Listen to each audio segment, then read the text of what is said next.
ہم 15ویں روزے کی جانب بڑھ رہے ہیں. استغفراللہ ربی من کل ذنب واتوب الیہ.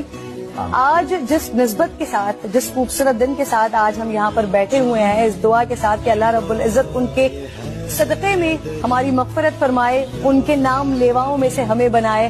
آج مولا حسن مشتبہ رضی اللہ تعالیٰ عنہ کا یوم ولادت باسعادت الحمدللہ ہم منا رہے ہیں. جو آقا علیہ الصلوۃ والسلام کے نور نظر، جن کو آقا علیہ الصلوۃ والسلام کہ جیسا کہا جاتا تھا، جن کو تشبیہ دی جاتی تھی، جو آقا علیہ الصلوۃ والسلام کی طرح دکھتے تھے، اور نام بھی پھر حسن ان کا اس لیے رکھا گیا خوبصورت. اور نام بھی حسن اس لیے کہ اس سے پہلے یہ نام کسی اور کا تھا، کسی اور کا نام تھا ہی نہیں، کیونکہ اس سے پہلے حسن ہی نہیں تھا کوئی اور، تو پھر نام کیسے ہو سکتا ہے.